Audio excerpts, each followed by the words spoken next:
Uh, I guess I have to blame that one on the balloon meanies. the All Blue right, Meanies at guys. it again. Well, here we are again, 5 months later. I'm here with John Saja, and he is the author of Calling Me Back Again, the Beatles Records at 50. Look at that glorious book, everybody. Fantastic. Yeah, And thanks, Eric. you got a new version of it out, just saying. Yes, yes, sir. So the Amazon platform was getting real glitchy on me there. I had done this wonderful new, I'm calling it a first revised edition, meaning that I went through the entire book and I just did some fine tuning. I trimmed the hedges a little bit. I just like the prose is a little bit like tighter, and I added 8 pages. Once I trimmed it all down, I had about 8 page net loss. So I put those 8 pages back with a write up on the addendum on the Peter Jackson Get Back. And there's 8 new pages that I'm very happy with that are in there. So now I did it through Barnes and Noble because when I tried to upload it to Amazon, it wasn't having any part of it. Even though all the formatting and everything was exactly the same, it was like this long list of error messages that had not been there in the previous months when I had my other edition up there. There were no real significant changes other than the actual internal words. But Amazon was like, nope, sorry, error messages, like a list of them. So I'm like, F that. So I went over to Barnes and Noble Press, and I didn't have any of those issues. So now I've got the printing is being done through them. So Yeah, that's where you'll find it, Barnes and Noble Press. Just type in my last name, Saja, Saja, and the word Beatles. Just type in Beatles Saja, and you'll find my book listed. awesome. Yeah, And if you're you're not the terribly first one. interested in the first in the original edition, it's still on Amazon as well. So Yeah, so there's the update there. I'll chime in Thanks and for say you asking are me. not the first one to give the double birds to Amazon about what they've been doing or not doing or undoing since the whole COVID thing and them revamping it, turning it into basically a shit show. But I guess I got to ask you before we jump into this here because you've got the new version of the book and it's not a horrible question for you. It's going to actually make your book evergreen, I think, because you just updated it with what happened, with what we went through with the Get Back stuff. So I guess as a fan and asking you a Yes. general question is, does that mean maybe next year you're going to update again with what's going on with now and then and the updates to the red and blue and if there's something down the line, let's say there's another kind of like and I firmly think this is going to happen with Carnival of Light, and we can talk about that later, that there'll be kind of another something like the Beatles love where there's something else coming out. So I don't know if you want to speak on that. Yeah, it's a great question, and I think maybe not next year. I'm going to let it rest a while because I've been really obsessively keep going back to it, kind of like Scorsese and Robertson. Like the Last Waltz didn't come out till 1979, 3 years later, because they just could not. They were obsessively could not stop poring over it. So I need to walk away from it for a little bit. But as soon as Paul and Ringo pass away, and that whatever. I mean, they could live another 20 years knowing them, but Yeah, they both seem pretty healthy at and some exercise. point there might be They're one more vegan. revised thing. But I'm going to let a few more things happen first because I did sneak in this one sentence about now and then, like even though it was right before it came out, I just sort of piggybacked it onto "Free as a Bird, Real Love" discussion that I did. I because it kind of reminds me of Godfather 3, which all those years in between 2 and 3, you know. Um, and I love Godfather 3. It's a great film, but it's like it doesn't really rank comparison with 1 and 2 that were made in the early and middle 70s, Um, so metaphorically, I just sort of spoke of them like that. I mean, they're great for what they are. Um, they're these little curio pieces, not almost like novelties. But do they fit into the Beatles canon? I think they do, and we could use that to segue into this how they added now and then Mhm. to the end of 67 to 70, which to me is odd. And our friend Charlie Loudon commented on this. He said, so you're going to wreck the beautiful way that 67 to 70 ends with the long and winding road just fading into eternity there. And they're just going to tack on now and then after that. And what about Free as a Bird and Real Love? Why not? Where are those now? Yeah, yeah, You we know, actually spoke about that in our speculation video a couple months ago, and I think what I said then was I and I can see both sides of it, and I'm sure you can too, from a marketing standpoint, which is we as fans in our mind, this new song is the third of the reunion songs, and it was intended to come out in the 90s with Anthology 3.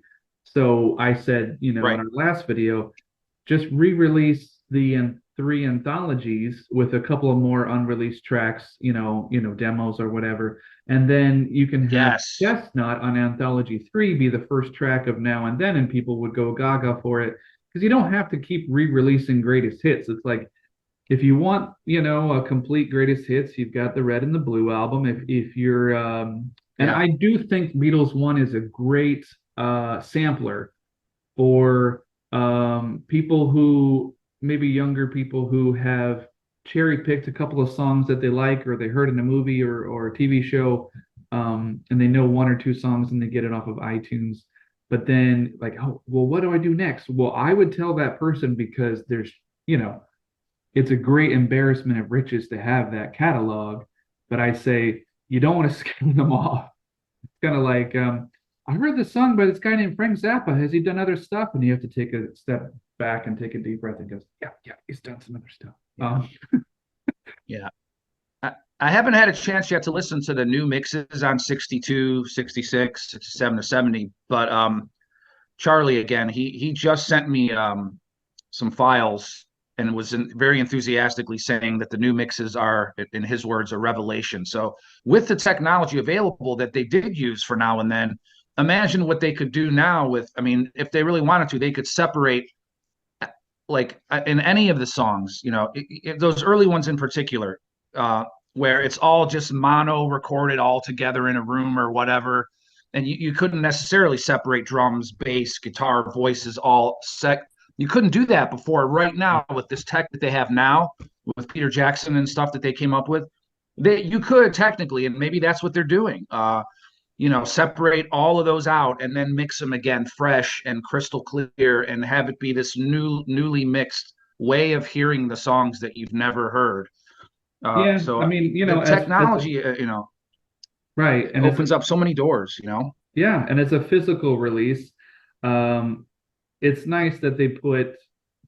It's fun, I would say, that they put the B side as "Love Me Do" as their first song, and that's great. Yeah. But we talked about this last time with the speculation, and that's just part of being a fan. And your mind goes in all these crazy places, like we talked about the Lennon song "A Friend of Dorothy's," which would have been a great B side. But the Yeah. thing is, and then we talked about this last time too. These guys are not kids; they're in their 80s.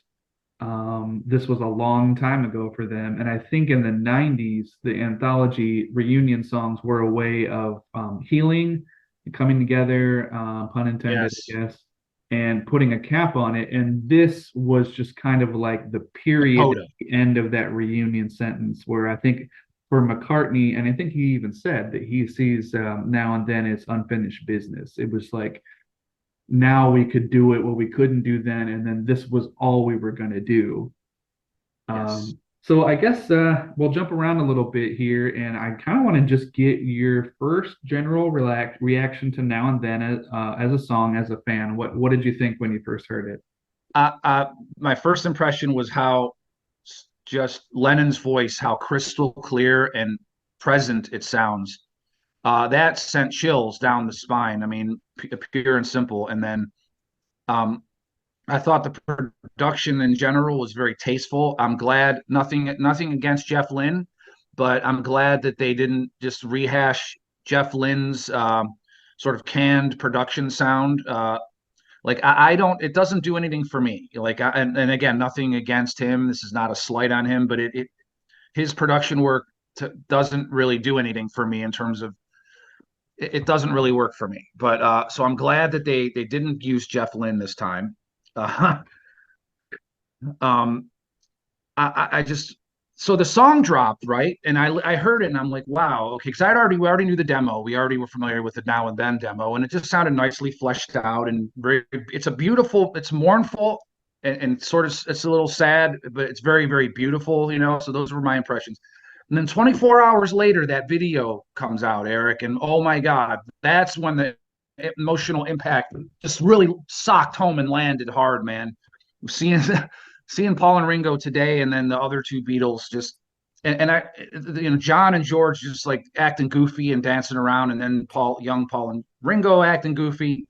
And I understood that they were using the goofiness in the video to counteract the sort of the mournful quality of the song and the emotional mournfulness of not having John and George. You know, when you hear that song, you think of how Paul, you know, Now and Then I Miss You, and then John Lennon and George, of course we miss them, you know, like so the emotional impact is so huge and the burden is so huge.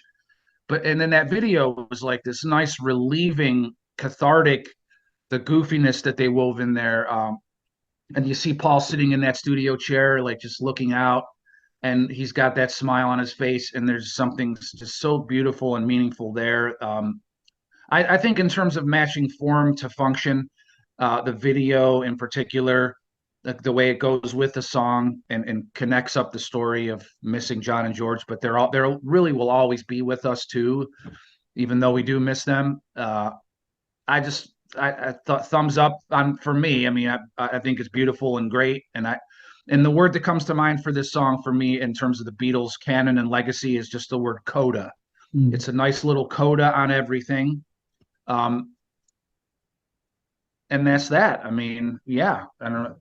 What Okay. about you? I mean, Yeah, well, I have to say, it was almost frustrating in a way because of kind of, and I won't get it too much into it here, but what I've been going through the last few months, I haven't had easy, consistent access to the internet or even a radio, and I won't get into that. But I just wanted to say that obviously with great anticipation, I was looking forward to it, and I knew kind of when I think they were saying it was going to drop on like a around 2 o'clock Pacific Coast time on what was it, Tuesday the 2nd, I think, of November is when they dropped it, and the song, the audio, and I heard it, and I think I was somewhere and I heard it coming from like a car or somebody's phone that they had in their car with an open window in a parking lot. And at first I thought, somebody's into the Beatles. That's cool, you know. And then I didn't realize that that was the new song. And then I thought about it and I went, oh, wait, wherever I was, I kind of went to a park with my phone and I just sat down and I listened to it. And it blew me away. We talked about this too, that I think I was kind of down on it at first when I heard the demo. And I thought, man, this is just rough. And like you said, they cleaned it up so much.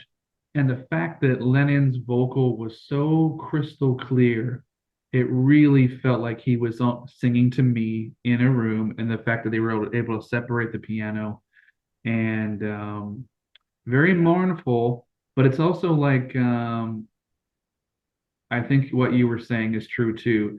It doesn't sound like the Jeff Lynne stuff, but it also does. It sounds way too modern to be from their original catalog.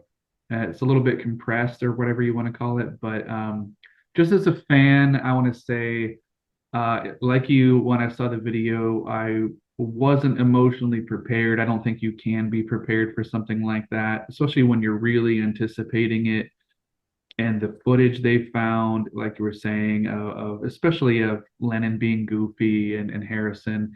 But one thing that really struck me, and maybe you saw this part too, I think it's a camera looking at McCartney. He's at the piano, modern day, and I don't know if he's playing, but he at one point he just goes like this, and there's some integrated footage of Harrison and Lennon, and I just thought, wow, yeah, this guy is really dancing with ghosts, and it's yeah, beautiful, but I can see why he had to, or maybe it wasn't his idea, but I think it was him saying this has to be the last song because when you're alive, you want to be with the living, and he loves John, he loves George, but This is finished business now, and it's tough for us as fans because we always want more and more and more.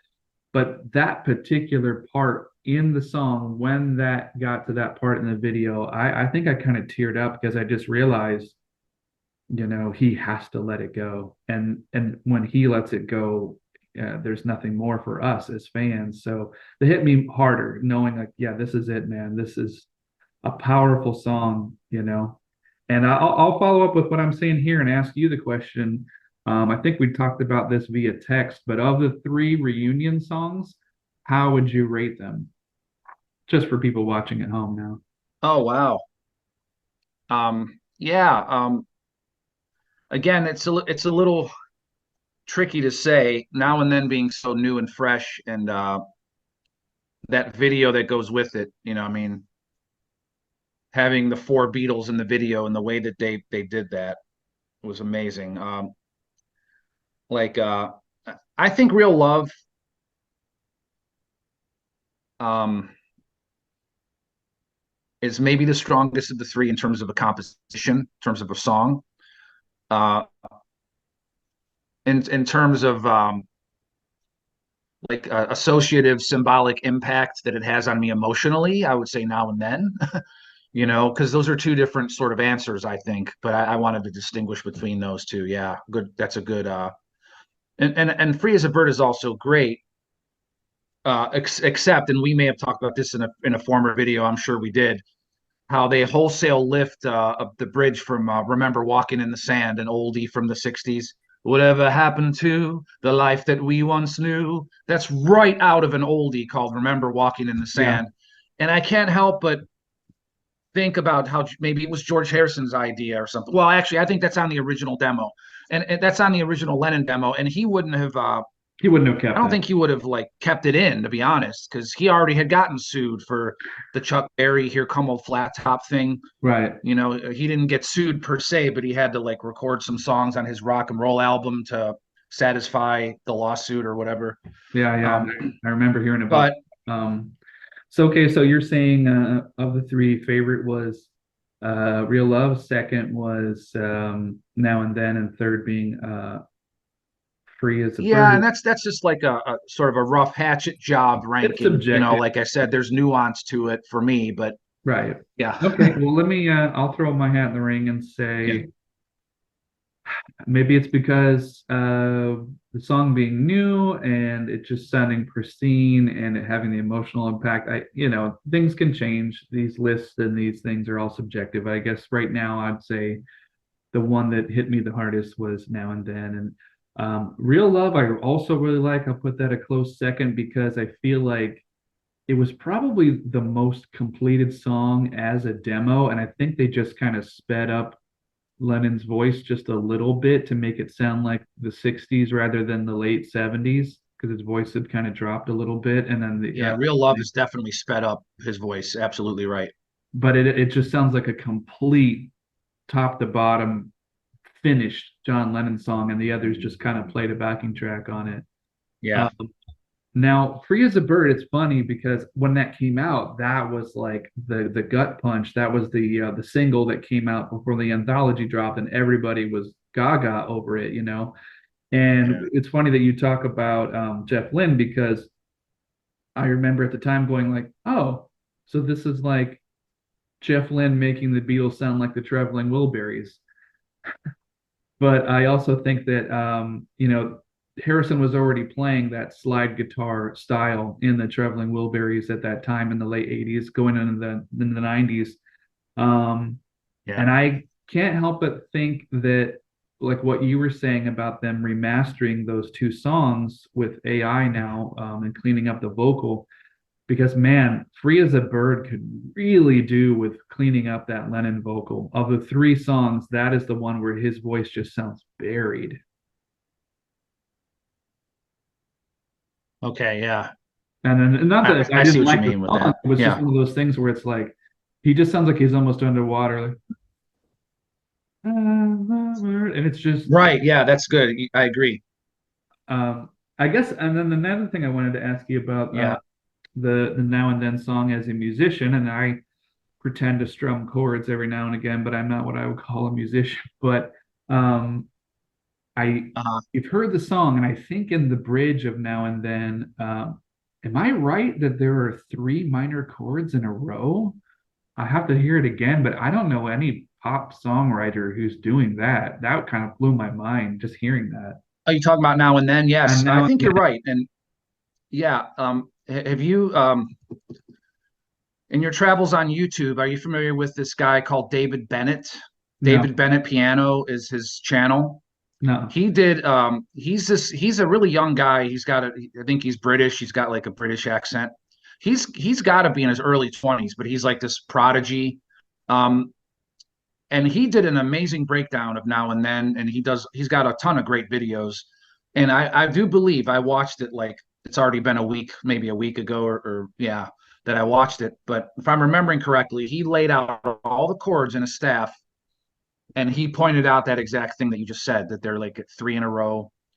And maybe it was Rick Beato, actually. Yeah, Yeah, Rick I Beato like talked Rick about the same Beato. thing.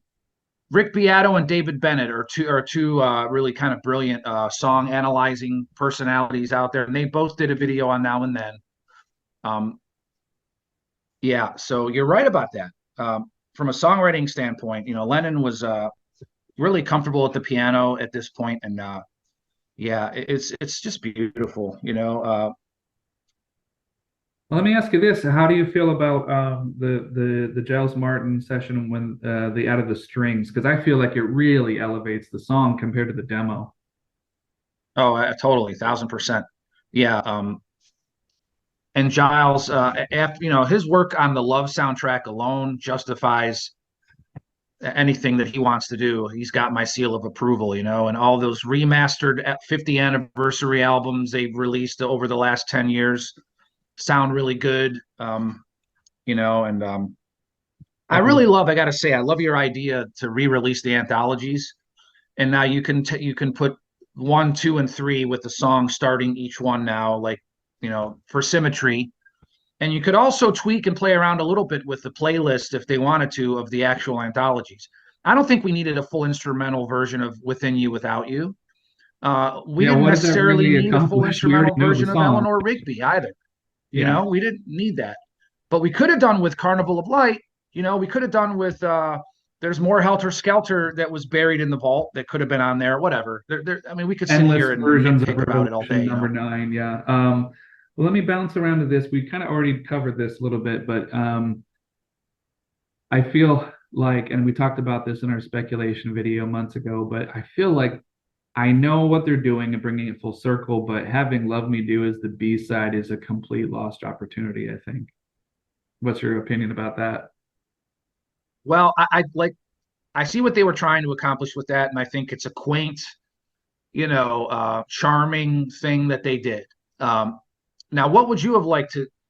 Carnival of Light is obvious, but I think that would have Yeah, blown. that's probably not going to happen Maybe anytime there, maybe soon, but there, let me, maybe McCartney here. I have a theory, like a fun theory, which is not true, but it would be creative. You remember how Bowie's last album dropped like 2 days before he died or something? Do you remember Black? It's called yeah, Black Lazarus, Star, yeah, David Bowie's last. Black So the Star. album comes out, and 2 days later he dies. Like, I don't think that they planned that out that way. No, But yeah, maybe like if Carnival of Light could come out like right when, I don't know, some similar way. I mean, that would be like a last thing to do or something. I don't know, whatever. But you yeah. were saying, what would you have liked to see on the B side? I believe there was an earlier song, "My Bonnie," right? My Bonnie. Oh, Wasn't that pre-Love Me I Do? don't know if they sang lead on that. That was a Tony Sheridan one or something, you mean? Right, right. So I don't know if there's a version of that where they did that sang late, but I think that rightly so, they're trying to get away from the earlier stuff. And I'll segue that right into some notes Not a I bad have. idea though. There's Yeah. probably a version of them singing My Bonnie, and that would have been a good idea. I Yeah. mean, if you're ever going to put something out on a re-release version of the anthology, I mean, come on, talk about a gold nugget. So I'll segue into the newer tracks here on the compilations. So I'll just Okay. do the list here for Red. We can talk about that with the additions, and I'll go through Blue. So for Red, they've added I saw her standing there, twist and shout, this boy, roll over Beethoven. You really got a hold on me. You can't do that. If I needed someone, taxman, got to get you into my life. I'm only sleeping here, there, and everywhere, and tomorrow never knows. Do you have any thoughts about? It's probably not really an opinion thing. It's just more goodies for the compilation, you know? Um, Um, Yeah, here, hold on. I have a list of that you just read. I have it here too. So I think, yeah, Saw Her Standing There and Twist and Shout were so obvious, and I'm amazed that they weren't on the original release. And part of my problem with the original release of 62 to 66, and I mentioned it in my book, is that when you pull out 67 to 70, there's like 7 or 8 songs per side. And later era Beatles, the average song lengths are longer anyway. They cram a lot of music on 67 to 70. But then you open up the red volume, the early years volume, and there's like 5 or 6 songs per side, and they're all 2.5 minutes. Like, what was the disconnect there? Sorry if I'm getting like loud and upset here. no, you're Like, fine. what were they thinking? Like, did they think fans weren't going to notice that and not feel ripped the fuck off? Like 62 to 66, you're holding that, and next to 67 to 70, and you feel ripped off. Like they could have added at least six to eight more songs on that original release red edition. Right. So now, and even a new release now, it's a 3 disc set, which everybody's putting out different vinyl versions and multiple disc versions of everything nowadays anyway, which Right. is fine. um, but yeah, like Roll Over Beethoven's a good choice. This boy, I'm not so sure. That one's sort of like a yawny one for me. Um, I think Yes It Is. I like Yes It Is more than I like This Boy. Um, you can't do that. Yeah, really got a hold on me. Yeah, that sounds good. Yeah. And then like I'm only sleeping. Tomorrow never knows. Here, there, and everywhere. Got to get you into my life. Wow. Um, yeah, I know Yeah. McCartney says Here, There, and Everywhere is like his favorite Beatles song or something. Taxman, definitely. If I needed someone, I don't think we needed that one on there personally. Um, yeah. Well, Yeah, let so me that was the red edition. yeah, let me piggyback on that because Go this ahead. really only applies to the red and not the blue. Um, I agree 100% about what you're saying about the original release version with being shortlisted, but I think the major issue was their first few albums, they had a lot of covers and they couldn't probably get the rights right away with those contracts because, yeah, Twist and Shout is not their song. You know, Roll Over Beethoven, not their song.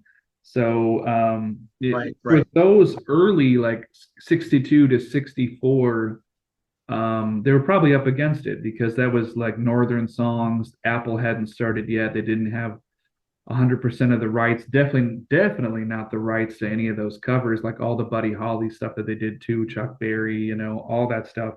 So that had to play into it in the 70s. Now, I'm sure whoever owns those rights to those publishing is just over the moon that somebody would come to them and say, "Oh, you want my song on a Beatles compilation that's going to come out before Christmas? Sign me up." But to tack on what you were saying there, that's what I got out of it. Um, Let me jump over here to the Blue album because this is a Yeah, little blue. more straightforward. So for the newer songs, or not newer, but the new additional songs to the Blue 67 to 70, we've got Within You Without You, Dear Prudence, Glass Onion, Blackbird, Hey Bulldog, Oh Darling, I Want You, She's So Heavy, I Me Mine, and Now and Then, which we already kind of talked about how that feels just kind of tacked on. Because can you really call it 67 to 70? Wouldn't it have to be 67 to 2000, 2023? I Yeah, I mean, know. It's an odd thing because they Now and Then is available on vinyl. Like there's like multiple editions of it out right now. There's a single, like a little 45 size version, and then there's a maxi single version. Like it's not like it's not out there in vinyl anyway. I don't know that it was ultimately necessary to put it on here. I mean, they just probably thought, well, from a marketing perspective, let's put it on there. Uh, because some people are just gonna it's gonna tip some people into wanting to drop the $50 or whatever they're gonna pay for this. Well, It'll tip that's some also folks into wanting it. Yeah. right, and this also begs the question of what we were talking about earlier. So if you were to put Free as a Bird and Real Love on there, I don't know what you take off of those other additional songs because Good question. I don't know that I Want You was necessary. That's 7 minutes. They could have fit the other two based yeah, on that. at I mean, least if that it's a one alone, because that, as far as I know, that wasn't ever released as a single. I mean, no, it was never released as a single. I mean, you know, I don't know. I mean, I love the fact that Oh Darling, Blackbird, Hate Bulldog, Within You, Without You, but I think, and I talked to another friend of mine about this, a lot of these songs that were added to the new version of the Blue album have become fan favorites over the years, yeah, whereas they weren't released as singles. And I think right. that kind of colors people's memories, imaginations, rose-colored glasses, whatever you want to call it, where these bands that we like, we kind of gripe about, well, I can't believe they didn't put this song on their greatest hits or this song. Right. You live with a band's catalog for years and years and years. As a fan, you have their favorites that were never released as singles. Maybe over the years you heard them elsewhere, a movie soundtrack, a commercial or something, and or that was maybe your gateway into a band you weren't really into before. But again, these are not released as singles. They're fan favorites. So it's a you just throw the ball up in the air because it's kind of like, well, I guess Ringo and Paul said, well, these are the ones we decided. Ah. What's your 2 cents on that? Well, I'm looking over this and I'm noticing for the vinyl reissues of the two greatest hits, it's 3 LP sets.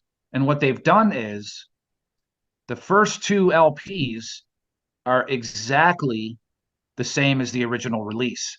What they've done is they've put all of the added tracks by themselves on the third disc. Ah, That's a very interesting thing they chose to do there. That way, for the purists that want the original track listing authentically, they have it on the first two discs, and then all the added stuff is on the third disc. Okay, so that's all right. You yeah, it's kind know, of like what do you call it? A bonus disc. But it's so funny wait a because minute talking though. about, physical media collectors, and I'm just going to say people our age and older, younger people have no interest in this in terms of physical Right. release. And Good point. I've So let me talked just let me to, just yeah, throw in clarify real quick. So the CD version has Now and Then tacked on after Long and Winding Road. That's only on the compact disc. If you get the vinyl, the first two albums are exactly the same, and only the third album has all the new stuff. Okay, I just wanted to clarify. So it depends on what version you get. Okay, all right. and I'm sure that they Yeah, decided that that was the best course of action. But yeah, yeah, talking to a lot of younger people, there was a lot of interest with younger people with the media hoopla because everything is social media based. And when the song dropped, and then when the video dropped, and then when the 12-minute documentary behind the scenes dropped that week. But this week, leading up to the re-release of the Red and the Blue, I haven't heard anybody younger say a word about it. And I think we talked about this in our last speculation video when we said that they really should think about parceling the stuff out like a streaming service show, because if you drop your whole season at once on like a Netflix, people are going to binge it over a weekend and talk about it over their weekend and talk about it with their friends and family. And then Monday, Tuesday, they've already gotten over it. Whereas, like your Marvel, your Star Wars on Disney Plus, and some of the other streaming services, they drop an episode every week, and it's water cooler talk at work. People can talk about it week to week and get excited about it. So let me ask you that. I mean, are you happy, or are you a little bit disappointed, or what's your thought about the marketing campaign that they've done? um, the theme in my reply to that has always been for as long as the Beatles can hang around in the consciousness of human beings, I am all for it. Um, at this point, I don't know that it's about just the the the immoral raking in of cash more so than just perpetuating something beautiful. Like that's how I choose to see it. Like because there's so much unrest and like the technology now, and like I don't know that. See what they accomplished. It's so just timelessly beautiful, and the message of their lyrics is important and beautiful and timeless in its own way too. And anything that anybody wants to do, even if they're making money while they're doing it, anything that anybody wants to do to perpetuate the Beatles into the future after we're all gone, has my vote, has my support. Gotcha. That's my answer for that. All right. Well, we'll dovetail into this before we Yeah. wrap it up here because it's kind of like Robert Plant getting interviewed and asking, when is Led Zeppelin going to get back together? It's a version of that, and him saying, "We get it. We reunited for that charity concert. We did a live album. It's a DVD. It's out there. We don't need to do anything. We don't need any new music." But this always comes up with Beatles fanatics and collectors. We kind of broached the subject at the top of the show here, which is Carnival of Light. And I will go into this because I know there are some newer people watching this that are younger that they don't know, and it's interestingly enough, it has never been bootlegged. Now there might be snippets of it on YouTube or some file sharing services, but there has never been a complete version of it bootlegged. Like Now and Then is a 4-minute song. This is not. So going from the experts at Wikipedia, I'll just read this straight from what I wrote down here. Go ahead. Carnival of Light was commissioned for the Million Volt Light and Sound Rave held at the Roundhouse in London on January 28th and also again on February 4th, 1967. It was recorded during the same sessions as Penny Lane, is nearly 14 minutes long. It was vetoed by George Harrison in the 90s to be included on the Anthology Project as being too avant-garde for pop music fans of the group. And he is quoted as saying, avant-garde a clue. Like, I haven't got a clue, but avant-garde a clue. So Oh, the last little note here is that Giles Martin was quoted as saying, they do want to do something interesting with the track, a la the Beatles Love remix with Cirque du Soleil. So that dovetails into, I'll get your thoughts on that. And then he's saying that's something still for the future, but they're not going to call it a Beatles song, a track, because it's too long. okay, It's a and that's lot. fair. So what do you think That about sounds that? great. I hadn't heard that Giles Martin update that you just read, so that's great to hear that at least it's on his radar. That makes me very happy. And I also think it's very ironic that George Harrison would be the one to veto it for being too avant-garde. Like, he did an album called Electronic Music in 1968, I think it was. Uh, so and he didn't strike me as somebody that would shy away from that, but no, that's so weird to me. But I think it's cool. Let Giles Martin tinker and do something good with it. I think that's great. So, I mean, in Yeah. your mind, and of course, hindsight is 2020. Would you have put that on anthology 2 or 3 and then just removed some of the stuff that we talked about that was superfluous? And I don't want to say any Beatles music is superfluous, but those demos Well, without vocals, it's like, do we really need that within you without you? I mean, that we already know what the song sounds like. We don't need right, multiple versions of Strawberry Fields. I mean, I right.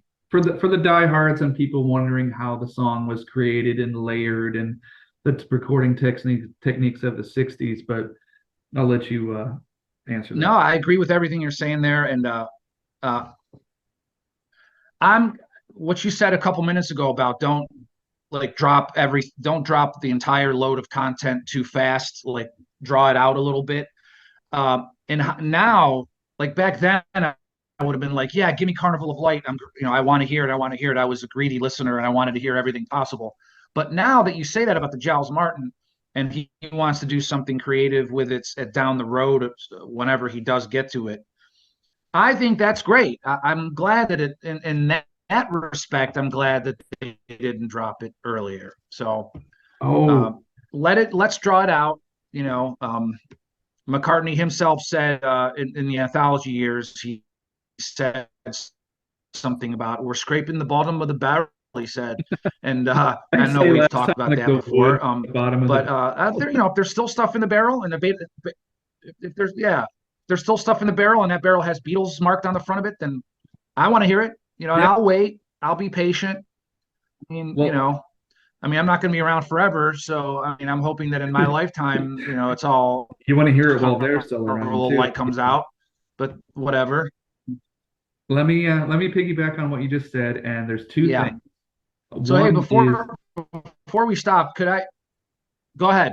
yeah, I was just gonna Go say, ahead. I'm gonna piggyback on what you said, and I'm gonna say, now that you've seen the expanded version of Get Back, and that guy that just came through with updating their publishing credits, how many song titles did they add to the catalog that we don't even know what snippets were recorded or finished? I mean, people were like, "Oh my God," in the 90s when the anthology came out and there were these other songs, but it sounded like there were hundreds of titles of maybe stuff they started and stopped and didn't do. So there's stuff to come out. Maybe that'll be a medley or something, or it'll just be sheet music that ends up somewhere. But the lightning bolt zygote light bulb I just had was a couple years ago. I heard that Robert Zemeckis wanted to do a revamped CGI version of Yellow Submarine, and he wanted to bring McCartney and Starr in to augment the music, do some new with Giles Martin, and do some new soundtrack stuff. Whoa. And then I just thought, if there was ever a perfect place for Carnival of Light, whoo, there you go. So I don't know if that's something that's still going to happen, but in my mind, when you said that, I thought of it. And I thought, there's no better perfect place to put weird avant-garde random music than in a So true. cartoon. That's a great, you know what? Whether it's Zemeckis or not, I think that, I don't think that they've really re-released or revamped the Yellow Submarine film. That's a great idea, you Yeah. know. And they could have like an extended credit sequence that's 13 minutes long or something, and have Carnival of Light just playing under it. Who People knows? would Like, eat yeah, that up because the soundtrack, I think, only had what, a few original songs. I think Hey Bulldog was on there, and there was a few other, and then they used other songs like previously recorded songs for that soundtrack. But I mean, yeah, that way it's like you could put it on the soundtrack. You wouldn't have to market it as a single like now and then. So maybe it's just one of those things that was so obvious before that I thought, oh, they'll never do that. And then reading that updated quote, because it's only been updated in the last couple of weeks here, that Giles Martin quote on the Wikipedia for Carnival of Light, I looked at that going like, they haven't updated this. And I'm like, oh, but they have. So you said you wanted to say add something here before we wrap oh up? yeah, well, um we're talking about legacy and stuff here. I just wanted to read like a little maybe 30-second passage out of my book. Sure. Uh, it's actually it's listed. So it's song by song. There's an entry for every single song, and it turns into creative writing. A lot of it, it's not just analyzing the songs, but it's analyzing my impressions and my connections and all of that. Um, so in Helter Skelter, I write this following passage. I just wanted to read it into the record here, because it's kind of fitting to what we've been talking about. Uh, it goes like this: For all the beauty still radiating from the Beatles' golden legacy, any portrait of the band and its music is incomplete without accounting for various dark corners. Verily, their fame drew two assassins like magnets, John and George, right? And Paul was held at knife point in a Lagos, Nigeria alley, his wife absurdly beseeching his assailants for mercy through reminders of that very fame. Surely, courting shadowy amorphous forces in moments like Helter Skelter invited such events, a kind of karmic boomerang returning later to claim the group's two most outspoken dissidents in Lennon and Harrison. Starr and McCartney's punishment was to sit in their towers and watch helplessly, the slow afternoons of their lives winding away. I cannot fault McCartney for never slowing down in his 5 active decades after the Beatles ended, but his need to fill stadia around the globe well into his 80s was a perverse index of his inability to fully accept that everything after the Beatles must savor of anticlimax. So Hmm. I was reminded of that passage with our discussion today. So, and you know, one of the things running through my book is like this sort of like quasi morbid obsession with Lennon's death, you know, and Harrison was nearly assassinated, and his son was later quoted as saying, "quote It definitely took years off his life. His lung was punctured with a knife, you know, and he dies of lung cancer. He had kind of beaten the cancer, and then that happened, and then 2 years later he was dead." Um, so yeah, there's when it comes to Beatles legacy and Beatles history, there's a lot beautiful. There's darkness in there too, in the dark corners. The White Album in particular is like this you know like this haunted house almost with different doors that you try, and some of the doors are scary and dark, and some of them, you know, it's just like an extravaganza just to be tapped into. You know, the entire history is just amazing thing. So Right. I'm Yeah. glad to talk about it with you. I'm so glad for the invite here, and No, no uh problem, man. We've been looking forward yeah. to it. I'm glad we were able to make it happen. Just been months and months of speculation and wondering. And honestly, I was very surprised. I don't know if you were about the re-release of the Red and the Blue albums. I didn't see that coming. I don't know if it was that initially talked about when they talked about the single coming out. I don't remember if it was or not. I don't know. Yeah, I don't I think don't it. know, but like I might have mentioned earlier, they probably saw an opportunity to tack it on to, you know, the addition there, and maybe get a few more units moved because people are going to buy that one. And Oh, because, for you know, sure. notice the release date, right? Early November, which is right in time for the Christmas holiday market anyway. So clearly that's what's happening from a marketing perspective. Um, so Yeah, there just it in is. time Yeah. for the holidays. So as we wrap it up here, I just wanted to say, so not only is John, as some of you know, an amazing writer, and he's written other things besides the Beatles book here, and it is available. Go ahead and let the folks know where they can get that again. Yeah, it's on Barnes and Noble Press. Just search for Saja, Saja, and then the word Beatles. You'll find it. Excellent. And also, he is part of a wonderful band called Real Topeka People. So let the folks know if there's any updates for that band as well. Yeah, there's a listing at the end of the book there. I mean, I can hold it up. I've got three different pages on Bandcamp. Solo of my solo stuff, and then there's the New Max, which is Beatlesque pop, kind of like Ween. Ween was two guys that just wrote silly but very very good songs. Yeah. That's the New Max. And then Real Topeka People, there is a full band, sort of a sound with a classic rock vibe. Yeah, all three of those are different sorts of pages that I have, but I'm proud of all of them. I only keep good stuff up there. So thank you, Eric. Yeah, No definitely. problem. And I'll just say real quickly here, I have a collection of funny short stories coming out soon called Circus Head, and John was uh, very, very. I was very great. It was very gracious to write a blurb for that, and so you'll see that in there, and hoping to get that out here shortly. And I just also wanted to say really quickly. Special thanks to everyone at the Long Beach Rescue Mission that have kind of helped me kind of pick up my life here the last few months. I really couldn't have done it by myself. It's just been a really rough year. And also, even though this will come out after the fact, I'm really looking forward to seeing my daughter Amy this weekend. We've got plans to go see the movie Body Count, which I co-wrote that a section of that horror film, and she had a little cameo in that as a vampire girl, and it was a great time last year. So it's nice to see that come Great. to fruition. And all right, before we get out of here, John, anybody you want to give a shout out to? Just you know, I'm living in Washington State with my fiance, you know, and all my other friends and family and crew is in Ohio and Maryland. So just a shout out to them, and my daughter's in Florida actually. So she's far away too, and I feel you there, man. I'm missing your daughter. I've missed her a lot too. So I just love all my friends and my family, and I miss them very much. So if you're hearing this, know that I love you and I think about you all the time. Musician friends, you know, everybody. So Excellent, man. I will quote Ringo Starr and say, "No, that's a plug." Peace and love, peace I'll and go have some Heinz beans. There's a plug for you. a whole suitcase full and go to India, right? All right. Well, have a great rest of your weekend, man. Thank you for Thanks. You too. letting Enjoy me your time with see about the your Beatles daughter. today. Thank you. All right. See you, Bye-bye. man. Bye. Bye.